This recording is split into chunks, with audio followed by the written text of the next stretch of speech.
This What's Working with Cam Marston podcast is brought to you courtesy of Michelob Ultra Beer.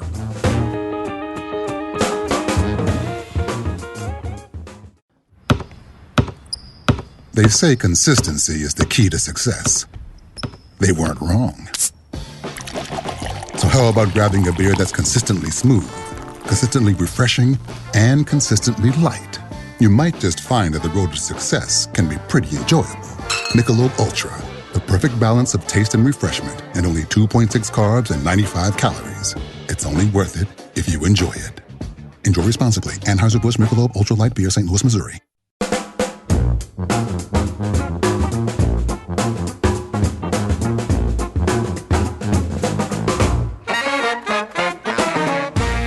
Welcome, everyone, to another episode of What's Working. Thank you so much for joining in on the ride here. Got another good one for you today. I'll tell you how it came about as soon as I get through this introduction. What's Working is a show about workplace, workforce, and marketplace trends. We try to find people that can talk about the trends in such a way that'll make each of us a little bit better at whatever it is that we do. Again, welcome. A buddy of mine and I were in New Orleans a couple weeks ago. He and I both graduated from Tulane. We were there with a bigger group of people that all graduated from Tulane, fraternity brothers, and I knew he was in the technology world, but I didn't know exactly what part of the technology world he's in. He and I sat down, started talking about it, and he started telling me about the fraud that his company tries to prevent in the world of checks, writing checks. Somewhere around you right now is likely a check of some sort, and I did not realize how much fraud can be committed by simply you and me writing a check.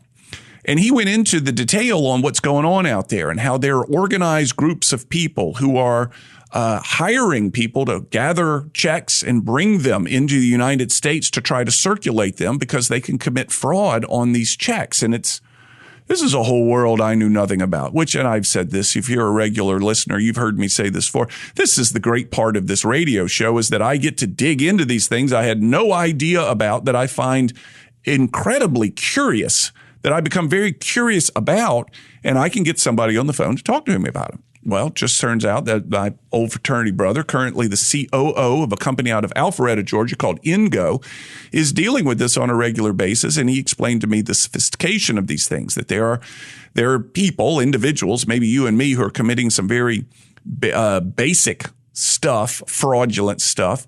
And then there's some very sophisticated outfits that coordinate this type of thing and send people traveling to commit these fraud. And he tells me about this group out of Memphis that is doing this, and it's very highly organized, and they do everything they can to try to prosecute them. And anyway, flash forward 1 week after that conversation with him, I'm having a beer with a couple of buddies of mine, and both of them that very week had their company checks stolen and fraud committed on those checks in a way that I had not heard of. Now, I'm new to this. This probably is familiar to you.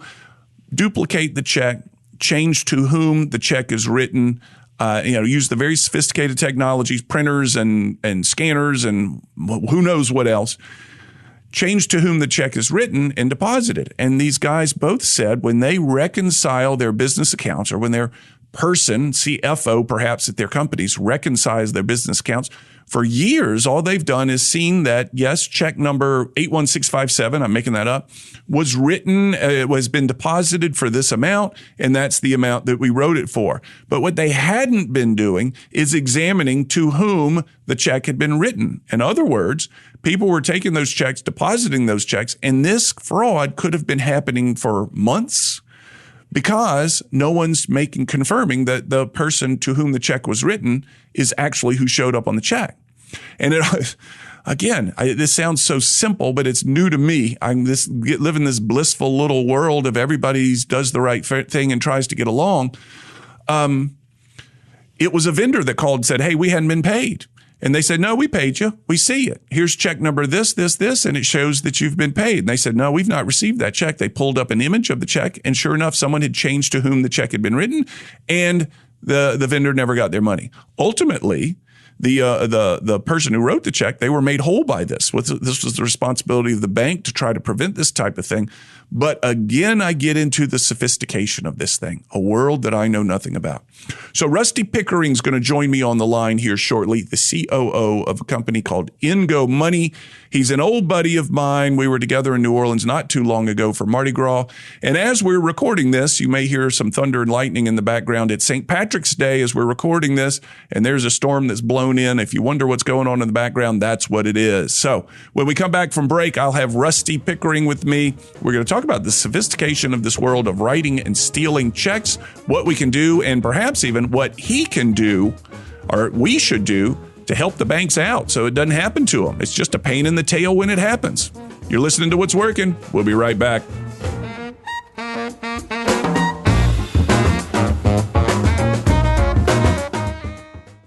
Sitting with Cajun Mike, owner E3 Termite and Pest Control. Cajun Mike, there are people I know that think their house is fully protected because there's some bait stations around the house. What's your thoughts? My thought personally is bait stations do work. However, I do not believe in them as a standalone product. What else do they need? We do 3, 4, sometimes 5 or 6 treatments on a house. We will do a true liquid perimeter treatment. We do hollow void treatments, and we use bore care on wood when we can access it. It's a thorough treatment, top to bottom, it sounds like, much more so than the bait station. That is correct. How do they find you, Cajun Mike? They can find me at 251-850-PEST or e3pest.com. e3pest.com.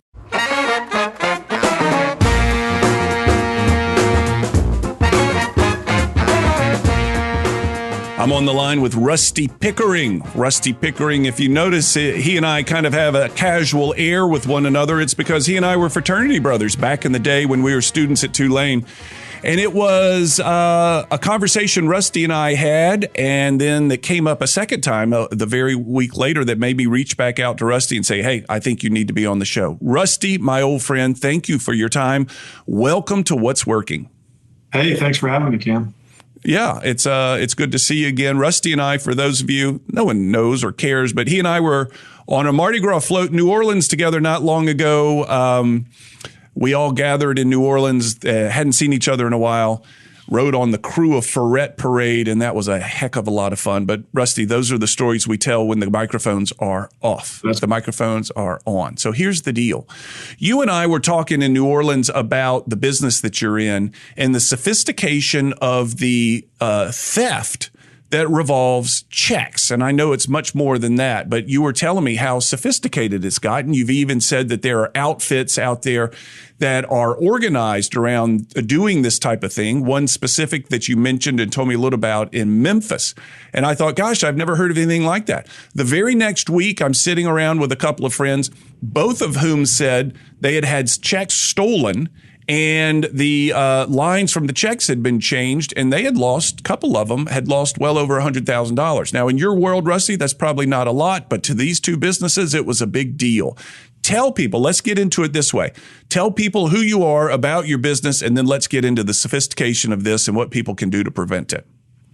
So I'm the president and chief operating officer of a company called Ingo Money, which is headquartered in Alpharetta, just outside of Atlanta, Georgia, where lots of payment companies are, a place called Payment Alley. Something like 75% of all payments in America are processed by different transaction processors like us in that area of Atlanta.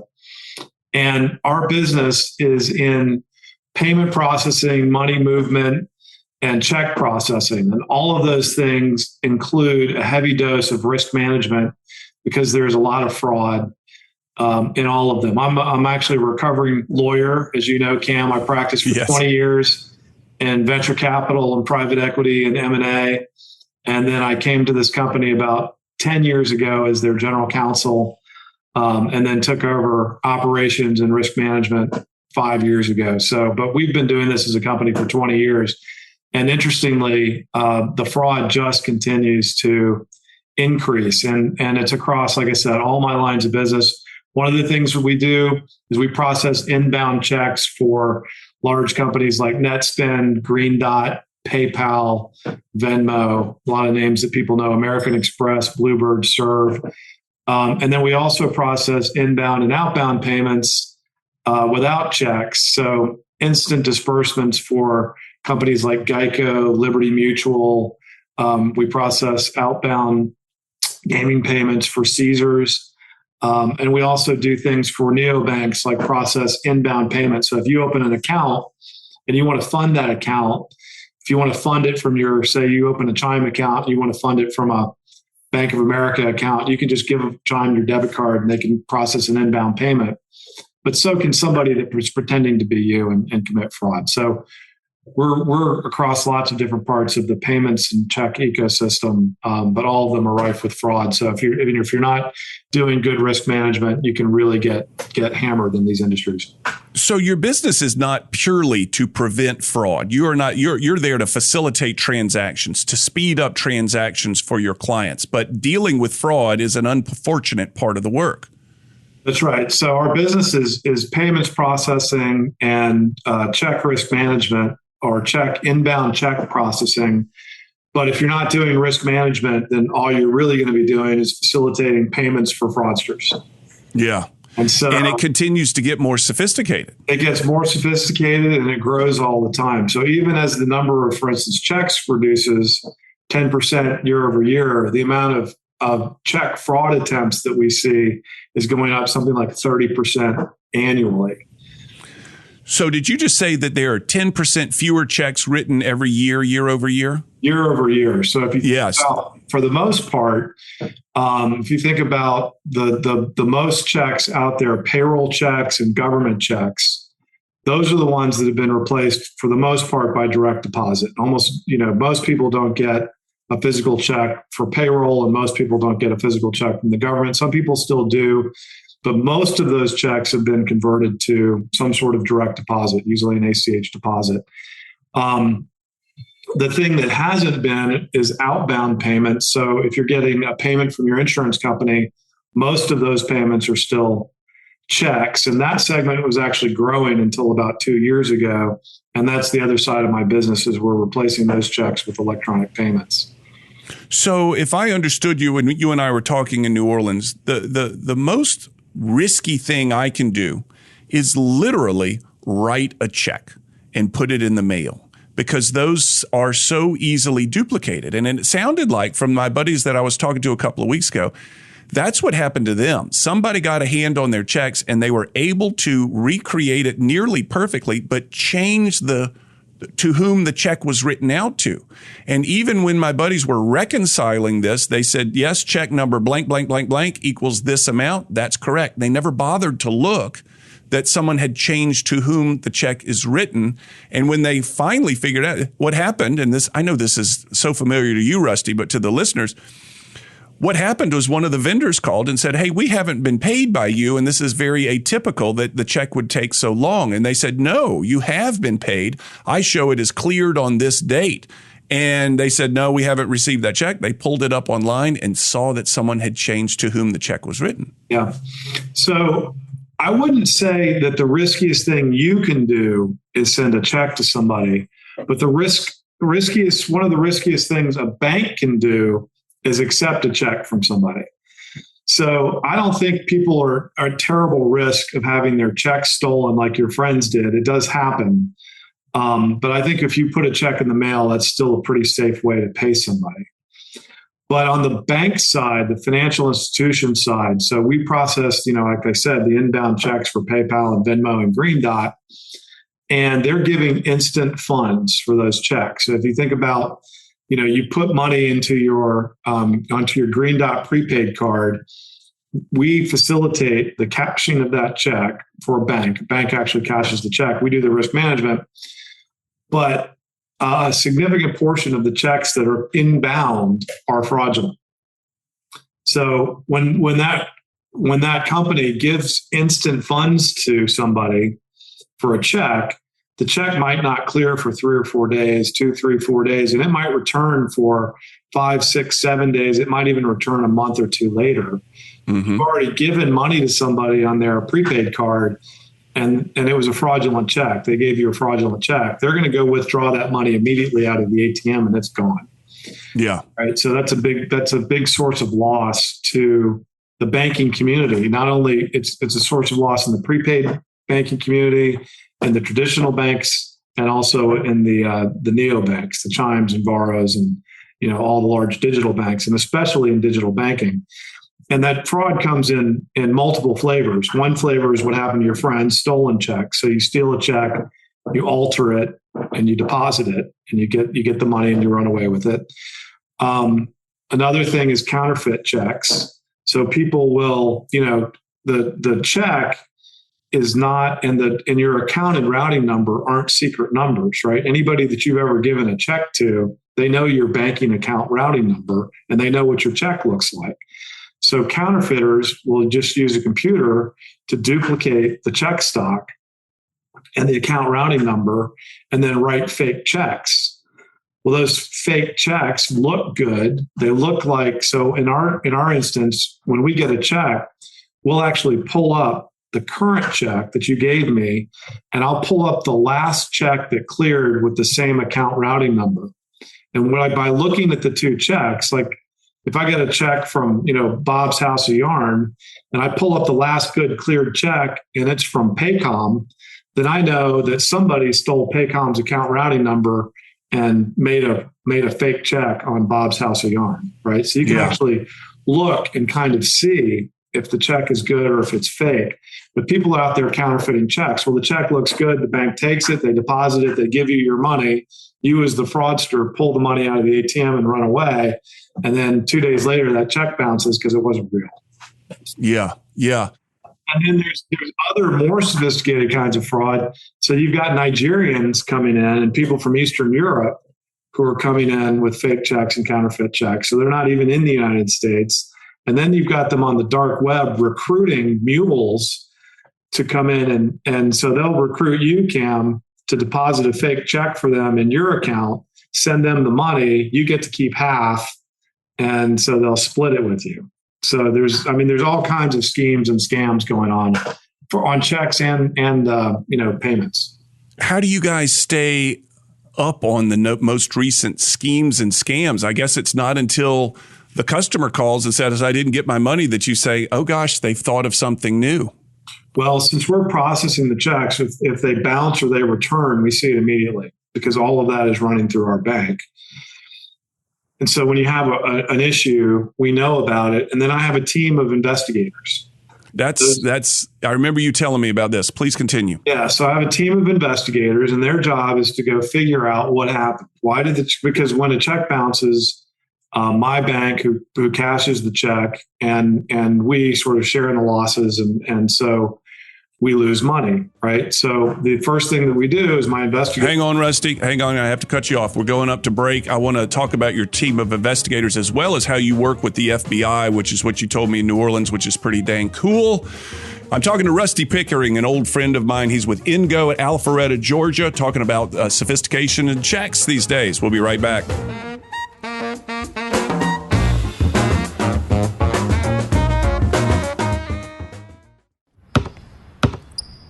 They say consistency is the key to success. They weren't wrong. So how about grabbing a beer that's consistently smooth, consistently refreshing, and consistently light? You might just find that the road to success can be pretty enjoyable. Michelob Ultra, the perfect balance of taste and refreshment, and only 2.6 carbs and 95 calories. It's only worth it if you enjoy it. Enjoy responsibly. Anheuser-Busch Michelob Ultra Light Beer, St. Louis, Missouri. Customer service never goes out of style. In fact, I think it's safe to say that customer service is more valuable and more important now more than ever. Hi, this is Cam Marston. One thing that my over 200 episodes of What's Working has taught me is how important customer service is to building and maintaining a thriving business.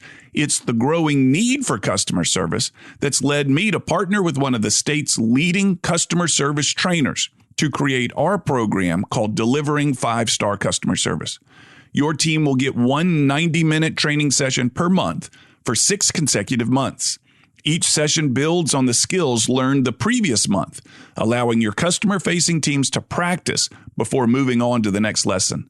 And the 6 lessons address everything from appearance to electronic communications to conflict resolution to maintaining a service mindset. Our program travels and is delivered in person at your workplace, nothing virtual. You simply can't practice the level of the skills this course teaches virtually. For more information, email me, cam@cammarston.com, and let's schedule a time to talk. Remember, you have less to fear from outside competition than you do from discourtesy and bad service from inside your own company. Again, email me, cam@cammarston.com, and let's talk about your business.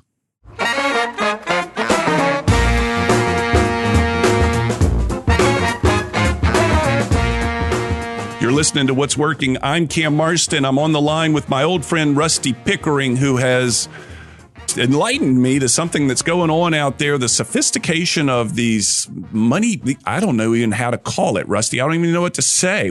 How you describe? Fraudsters. Fraudsters. Fraudsters out there trying to take advantage of the financial system. Okay, so it doesn't sound to me, Rusty, like this is a kid in his garage on a scanner and pretty sophisticated with his computer, creating these fraudulent enterprises here. This sounds organized. Is it organized?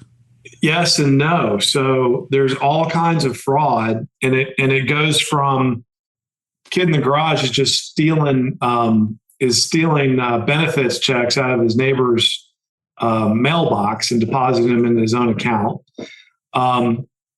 People, leaving their checkbook laying around. So somebody rips a check out and writes a check out to themselves. They're not authorized to write checks on that account. So there is unsophisticated fraud. And then there's organized fraud. You've got organized teams of people who are very sophisticated at counterfeiting checks. And we've got a group in Memphis who's very good at counterfeiting checks. We've got groups out of the country who are very good at counterfeiting checks. And then you've got incredibly unsophisticated check fraud. The actual biggest source of losses that we have, Cam, is something called duplicate deposits. So I get a check from anybody, my insurance company, my payroll, I clean the gutters for somebody and they wrote me a check, and then I deposit it twice. So I deposit it in my digital account at Chime, and then I come and I cash it at PayPal. So I get paid twice on the same check. And then when that check, of course, clears at two different banks, somebody's got to pay for it, right? Right. And anybody can commit that kind of fraud, and it happens all the time. And sometimes that's organized fraud, duplicate depositing checks, and sometimes it's just a person who's coming on hard times, and they can't feed their family that day, so they decide, I got a check from an insurance company, and it won't hurt them if I cash it twice. Yeah. So the fraud runs the gamut, from fraud of convenience from a very unsophisticated person to organized gangs who are very good at counterfeiting checks on sophisticated equipment. I assume it's the organized gangs, which is where you and the FBI partner up to try to solve this stuff. Can you go into that a little bit? Or is it the Treasury Department? So it's typically local law enforcement. Oh. Or it's the postal enforcers. Right. So if you've got organized, sometimes you've got organized crime who are stealing checks out of mailboxes.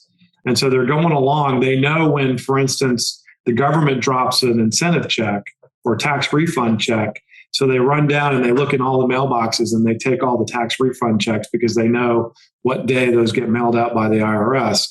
Well, the post office takes that very, very seriously. So one of our best partners in chasing these people down are the postal investigators, because they will prosecute. The post office, people make fun of the post office, but they are incredibly efficient and organized and effective at chasing down fraud.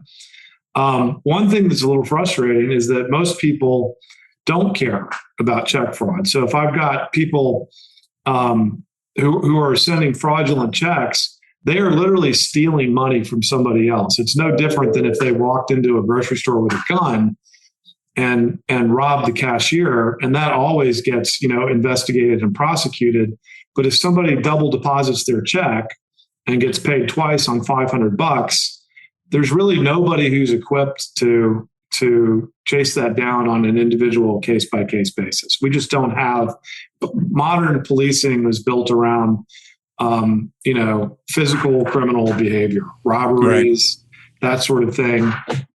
They're just not equipped to deal with or to chase down or even know how to prosecute individual cases of fraud. But when it gets aggregated at the, at an organized criminal level, then sometimes you can get somebody's attention and get them to start paying attention to that. Because if it's turning into tens of thousands or hundreds of thousands of dollars, then that's probably worth local law enforcement's time to go investigate.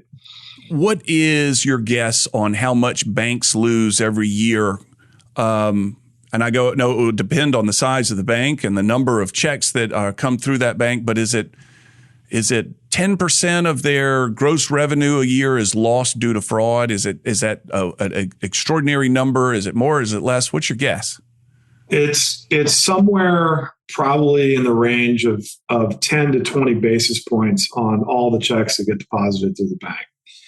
So think about it as a tenth of 1% of all the checks that get deposited turn out to be fraudulent. Yeah, and that's a normal bank, but in a digital bank, it might be 20 basis points, which would be like 0.2%. But that's you're thinking about a Bank of America that's processing billions of dollars a year. That turns out to be hundreds of millions of dollars to them. Now, as we're talking, SVB, Silicon Valley Bank, is in the headlines. Their company imploded. I don't know what the terminology is. They shut down last week due to a run on the bank. How does something like that impact you? Are you guys involved in that at all? So we're not directly impacted by that.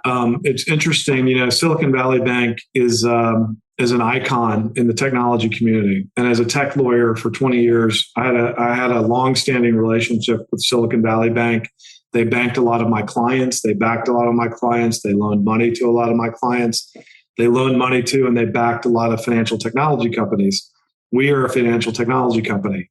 We were not banked or had any loans or deposits at Silicon Valley Bank. So luckily, we didn't have any direct exposure to that. But the fallout from that is that everyone in the community is nervous. And now it makes them nervous about other banks. And we're partnered. Which community? What community are we talking about? Banking community, technology community? Everyone. Everyone in the United States. All of the above. The community is everybody, right? Yes. So we partner with a lot of banks to facilitate what we do. So we have banks who are actually cashing the checks that we process. When we disperse payments for a Geico or Liberty Mutual, we have a bank that all those payments have to run through. And they have to keep money at that bank. So everybody is concerned about every bank right now. So there's been an enormous amount of phone calls and consternation and effort. Everybody wants to know what is the safety and soundness of all the banks that we work with. Yeah. So we had to go out and talk to all of our banks and find out, did they have exposure to Silicon Valley Bank? Do they have the same issues as Silicon Valley Bank? Silicon Valley Bank was a very unique bank. They were particularly exposed to the technology community, and they had a mismatch between deposit income and asset income. Yeah. Yeah. And they were going to solve that. And they made public what the problem was and how they were going to solve it. And all their depositors panicked and pulled all their money out in one day. And the bank went from 1 a.m, we can solve this, to we're gone in the afternoon. No kidding. Yeah. Has it been amazing for you to watch, Rusty? Are you watching it with skin in the game, metaphorically speaking, or have you been watching this kind of like I have, going, I didn't think this was possible in our day and time? I certainly didn't expect Silicon Valley Bank to go down. I mean, like I said, it was an icon in the tech community. They were the only bank who would bank a lot of technology companies. And so it's unfortunate that it happened, and it was shocking to everybody. Nobody saw that coming. Yeah. And then, Signature Bank went down. They were taken down by crypto. And now you've got Credit Suisse has got some issues, and another bank called First Republic. So there is weakness that is being exacerbated by a lot of this is caused, Cam, by the radical change in interest rates. So yes, last year, the Fed funds rate was 0.08%. It's like 8 basis points. And right now it's 475 basis points, 4.75%. So in like a 6-month period, you went from effective zero interest rates to 5%. Well, now everybody has to pay on deposits, but they're all invested in bonds paying 1%. Yeah. It puts a lot of stress on the financial system when now you have to pay 3% on your deposits, but all those deposits aren't sitting around. They're invested in bonds. So you're paying 3% and you're receiving 1%. Right. That's a problem. So this big change in interest rates, which is designed to curb inflation, is putting stress into the financial system that everybody's trying to deal with. Let's go back to the check, the theft and the corruption in the check world. Is there any nation or system that has this figured out that doesn't have this problem? Well, interestingly, a lot of countries don't have this problem because they don't have checks.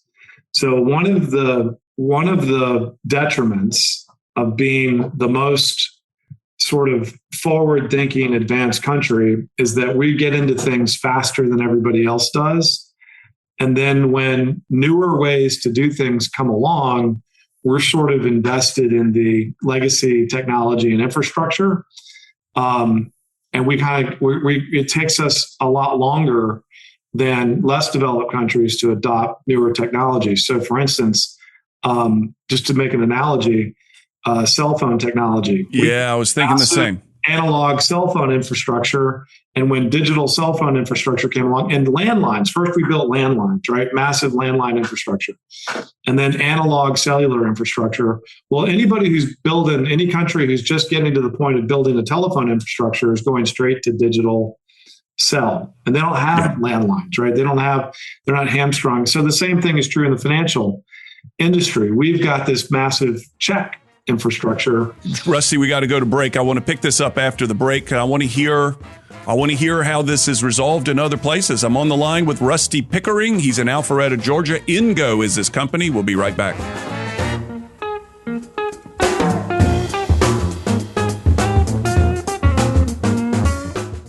This is Cam Marston in the studio with Cajun Mike. Cajun Mike, what's going on at E3 Pest Control? What you guys doing today that's different? Well, what we're doing different is we are treating homes that have spray foam installation, and we're able to give them a full bond, whereas other companies are not able to. How does the treatment work with the spray foam? Basically, we spray the spray foam with Boar Care. Boar Care absorbs into the spray foam and prevents termites from landing on it and creating an above-ground carton. Is there any restrictions or limits to how you can do this, or is it any home with spray foam? Basically, any home with spray foam. How do they find you, Cajun Mike? Find me at 251-850-7378 or e3pest.com. That's e3pest.com.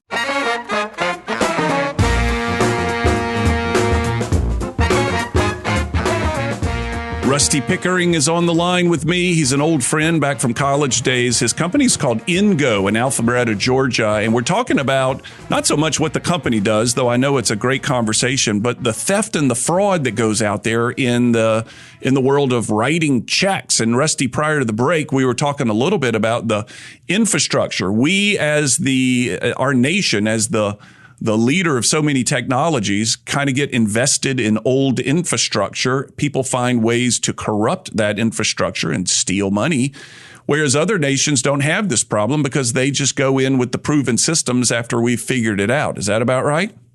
Well, they don't have a check system. So the check is the oldest, most universally accepted form of payment, especially in the United States. But if you get like into some newer developing countries, they're going straight to digital banking with direct banking payments right between people, right? So they went straight to like Venmo for everybody. And they don't have checks because they just went straight to digital banking because they weren't burdened or hamstrung by the old existing infrastructure. Do you foresee the day in this country where we stop writing checks, or is it just cooked in? Is it baked in right now? We'll stop writing checks, but it's going to take decades more to do it. And the other side of my business is that we digitize checks. So instead of insurance companies writing checks, instead of getting a check from Geico, if you get a claim approved, you get an email. And the email is from Geico and it says, hey, Cam, your payment's been approved. Your claim's been approved for $1,000. Click here and tell us how you want to get your money.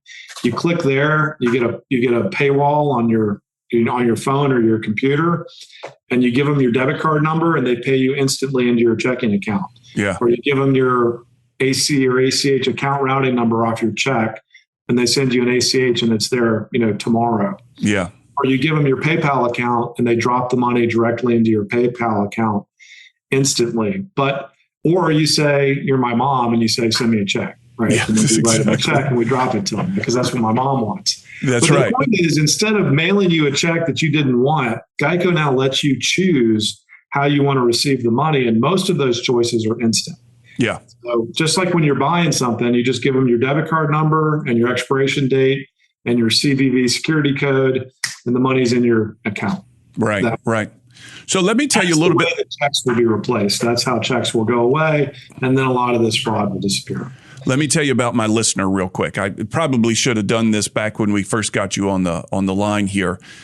The show, What's Working, targets people. The focus is workplace, workforce, marketplace trends. My listener, I've learned over the year, is typically going to be mid-40s and older, predominantly male, not exclusively male. But, and here's the important thing, Rusty, they're typically in a position of influence in their organization. He or she may be the manager, the boss, the supervisor. They may be the fourth or fifth generation owner of the company. They have a position of influence. So this next question, I want you to think about that person as you answer. What safeguards can these people begin doing to make sure they are not the victims of theft and fraud? And they're going to continue to write checks just like I am. I mean, I don't write big checks, thankfully, and I don't write a lot of them. But there are people out there that do. And I know they want to say, hey, what do we do to prevent this from happening? I don't want to get a call from the bank. What do I do? So again, I don't think they're really much at risk. It's not the people writing checks who are at risk here. It's the banks who are receiving them. Well, there's got to be. Okay, continue then. Please continue. Let's go on with the question. Yeah, because it's possible. I mean, don't leave your checkbook laying out, right? Don't let people steal your checks. These are the things that we all sort of know. But the real risk is in the fake checks and the stolen checks and the counterfeit checks. And that's the risk to the financial institutions. It's not really a risk to your listeners unless they run a bank, right? And if you're running a bank, then you know that check fraud is something that you're fighting every single day. So it's what's probably more interesting to them is, how do I quit writing checks? Because checks are inconvenient, expensive, and difficult to deal with. There's some numbers out there that say every time somebody has to write a check, it probably costs them something like $5 because they have to print the check, they have to put it in an envelope, they have to put on postage, they have to mail it. Some people who get the check are never going to deposit it, so they have these open accounts where they got to chase it down maybe for years afterwards and make sure everybody gets paid. So, and to your question, are checks going to go away? Yes, when everybody adopts this instant payment, this new instant payment infrastructure that lets the recipient choose how they want to get paid, put in their payment credentials and get paid instantly, and it costs a fraction of a check, makes your customers really happy because they're getting their money instantly. They're not receiving a check that they now have to go deposit somewhere. And it eliminates a lot of the uncertainties of what happened to all those checks that I sent out that never got deposited and never cleared my account. When we began the show, we were talking a little bit about my buddies who got the call from his vendor or his vendor saying, hey, we haven't been paid yet. And they said, no, you have been paid. Here it is. It's cleared. Well, someone stole that money. Who's on the hook for that? Is the bank on the hook for that? And I've also heard other stories of the bank calling people and saying, hey, did you write a check for this amount to this company? Because it doesn't look like your signature. They have some sort of perhaps artificial intelligence system that can quickly determine whether this signature is is abnormal. So if somebody steals a check and writes it in your name, if they counterfeit a check on your account, you're not responsible for that. You're responsible for the checks that you actually wrote and authorized. If the bank takes a check from somebody else that's been counterfeited or altered or et cetera that you didn't do, the bank ends up being on the hook for that. And that's why the risk here is really to the financial system, not to the account holder, is because the bank ends up eating it. And the bank is the one that needs to put in place the fraud controls and the risk management necessary to control that fraud. And nonetheless, there's always going to be some amount that you can't stop. And it's just a cost of doing business to the banks and the financial system. Interestingly, there's, the newer fraud now is if I want to move money from one account to another, right? So I want to take my debit card and move money using my debit card out of my Chase account and put it into some neobank account, right? And that's really risky because if somebody steals what's happening now, and this is important for listeners to think about, somebody steals your debit card, steals your identity, they go open a new account at some neobank, they use your debit card to empty your Chase account into their new neobank account, and then they steal all that money. Yeah. Right. So this is account takeover fraud where people are getting your, you can go onto the dark web and buy an identity and buy a debit card number and start taking money out of somebody's account. And so that neobank ends up being on the hook for that fraud because your listener didn't authorize the debits off their debit card. Somebody stole it and did it for them. Interestingly, we all think about, well, how do you prevent that? Well, you take the card number and the expiration date and the CVV, right? The little security code that you have to give everybody. Right. And that'll alleviate the risk. And that doesn't really alleviate the risk. You've got to go beyond that. You need to look at the person who's giving you the card. How long have they had their account? What's their average balance? What's their email address look like? Is it an email on a burner account or is it a Gmail account that they've had for 3 or 4 years? What does their phone number look like? Is it a phone number on a burner account or is it a phone number at AT&T that they've had for 4 or 5 years? You can actually look these things up. Moreover, we can look at their phone now. So I can go in and I can look at your phone and I can see that your phone is geolocated in Mobile, Alabama. But is it really geolocated in Mobile, Alabama? Because that's really easy to spoof. For instance, if I go look at my son's phone right now, he's probably in Afghanistan somewhere because he thinks that's funny to geospoof his phone, right? So it's really easy to geospoof your phone, but you can't spoof everything. So we can actually go into your phone when you're doing a transaction. We can look at the currency. Is it US dollars or is it lira or is it Nigerian currency? Who made the phone? Is that a phone that's only sold in Eastern Europe or is it a phone that's sold in the United States? Who's the data provider? Is the data provider in Nigeria or is it AT&T? What's the language on the phone? What's the time zone? Does the time zone match the geocode?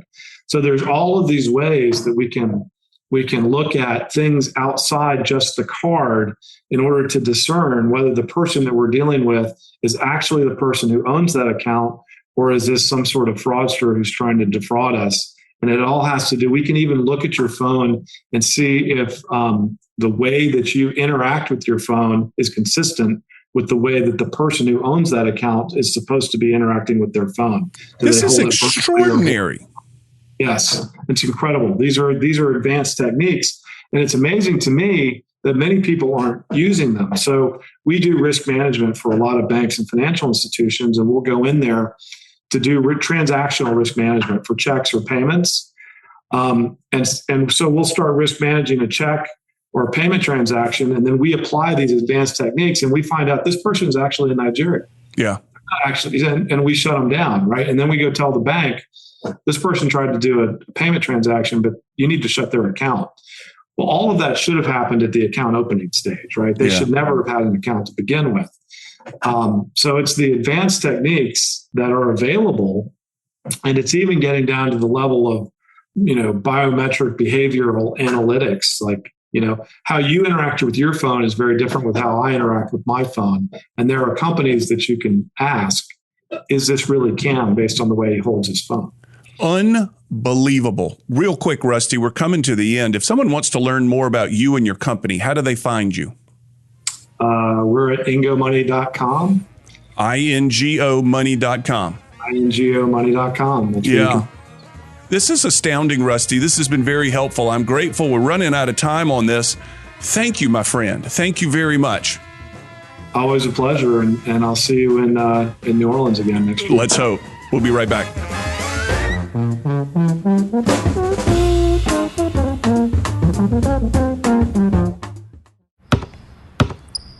They say consistency is the key to success.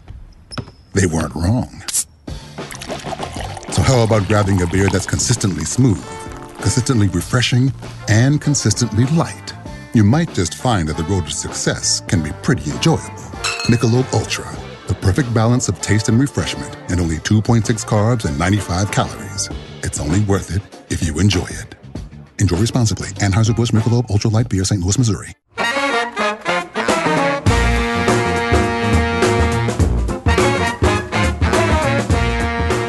After that segment, folks, I kept recording, and I asked Rusty, what does he do in order to prevent this stuff from happening? And and he said it a couple times, it took me a while to catch on, while the individual, you and me, aren't on the hook for this fraud, we don't lose too much money in this case. I said, what does he do, knowing as much as he does? Well, so here's something that a lot of people don't think about. So checks aren't really that risky, and I probably write one a year, so it doesn't really even matter, right? Yeah. I actually think I ran out of checks about 6 months ago, and I haven't ordered anymore because nobody's asked me for one, right? But it's in so debit cards and credit cards, right? Debit cards take the money directly out of your bank account. Credit cards, it's a loan, and you have to pay them back. Both of them are protected for $50. That's anything over $50 is not your responsibility. Mm-hmm. So if somebody steals your debit card or your credit card, you eat the first 50, and many financial institutions don't even make you eat that. Everything else is on the financial institution and Visa, MasterCard, et cetera. But the way it happens is very different. So say somebody steals my credit card and they charge up $50,000. Right. Well, now I owe the credit card company $50,000, but I tell them I didn't make those charges and I'm disputing them. Well, while the dispute's being processed, I owe them $50,000 and I'm just not paying them. Right. And then it gets processed and I get limited to $50 and they wipe out my debt. Yeah. If somebody steals my debit card and takes $20,000 out of my bank account, and then my bank shows up for the mortgage payment, my account's empty. Yeah. I can dispute that and get it all back. But in the meantime, I might bounce a bunch of utility payments, right? So I don't use my debit card for anything. I use credit. For everything. For everything. Credit card for everything. Of course, I get much better, miles and status and benefits off my credit card than I do off my debit card anyway. Yeah. Yeah. But I have a debit card because now inbound payments require a debit card. So if I get a claim from Geico, I need a debit card so I can get that money instantly into my checking account. Yeah. That's all I use it for. I would never give my debit card to anybody. Not that I'm at risk. It's just that it's a much more painful resolution process. Yeah. If you steal your debit card. I don't know. My credit card gets stolen regularly, but it's less and less. And I'll tell you why. There's two things. One is if you use Apple Pay or Google Pay, what happens is you've got your credit card in Google Pay, but Google Pay doesn't give your credit card number to the merchant. So if you pay a merchant with Google Pay or Apple Pay, they get a one-time virtual card number. And if somebody steals that one-time virtual card number, it doesn't work the next time. And the next time you use it, they get a different virtual card number. So essentially Google Pay and Apple Pay and PayPal too, all three. So if you pay with PayPal or Google Pay or Apple Pay, you're paying with your credit card, but the merchant is not seeing the credit card number. Mm-hmm. And so it makes it much harder to steal your credit card now if you use one of those intermediaries between you and the payment recipient. So I don't, unless I have to give somebody my credit card number, I will always choose Google Pay or PayPal. Or Apple Pay. Or I don't use Apple, but yes, or Apple Pay. That's right. You don't use Apple. So if you use PayPal or Google Pay or Apple Pay, you're not exposing your credit card to being stolen. And since I started doing this, I haven't had a credit card. I used to get my credit card stolen every 8 months. I haven't had one stolen in a couple of years. So and it's not that getting a credit card stolen doesn't really expose you to any real liability. It's just a pain in the ass. It's just a pain in the ass. It absolutely is. It's just a pain in the ass. So how would you feel about me, Rusty, taking this? We're still recording on Zoom and making this extended conversation a part of the podcast, not the radio show. Oh, that'd be great. Okay. I think it would be, I think the listeners will appreciate that. There you go, listeners. The podcast people get the preferential treatment. Hey, thank you, Rusty. What's upcoming? You maybe have curiosity of what's upcoming. We got a number of really cool things working right now. I seem to go through days of recording so many different shows, trying to capture them, build an inventory, and then a dry spell. But we got really a couple of interesting things coming up.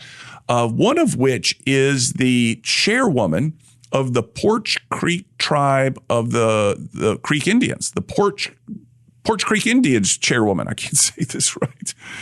And I did not know this until I had kind of a planning call with her team about that upcoming show with them. They have 40 different businesses owned by the Porch Creek Band of the Indians, of Creek Indians here. 40, all having to do something with the state of Alabama. And I thought it was 2, 3. Of course, there's the casinos. It's up in Atmore, Alabama. And I remember reading about a cattle or a meat processing plant that's going to be made in Atmore. And I expected a small handful. I'll say it again, 40. That's a lot. And I can't wait to get her on the show to learn a little bit more about what all that is, how they do it, what they're looking for when they're scouting a business to buy. Really, really interesting stuff. I've also got upcoming, and I got to pin him down, E.P. Carrillo. If you're a smoker of cigars, you likely know the Carrillo brand. And it turns out a friend's son's wife is a Carrillo. And I've kind of worked these connections to get in with him to talk about the business of making cigars. We've had a guy, Jeff Zeiders with cigarclub.com on the show one time, but this is a manufacturer. I think he's third generation cigar maker, lives in Miami. All his plants are down in Central America, and am really eager to hear him tell his stories about making cigars and the cigar business, cigar family, and trends in that world right now. Apparently, from what I've heard, cigar smoking is on the rise. You'd think with the particularly with the youth these days, their attitudes towards tobacco and things like that, it'd be nearly dead. But the opposite is true. More people smoking cigars today than ever before. And this man, in what I hope is just a beautiful Spanish accent, because that's kind of the way I have it in my head, is going to tell us the story of his business. Family business, third generation, maybe fourth generation, maybe his daughter's third generation. Maybe she's fourth generation. I don't know. Anyway, that one's going to be cool. So we got a lot of fun things working here.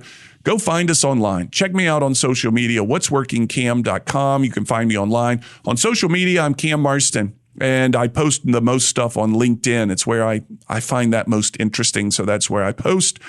But I'm also on Facebook and Twitter and all those other things. I hope you'll come check me out and follow me. You can see the different work we're doing behind the scenes to get these shows in order.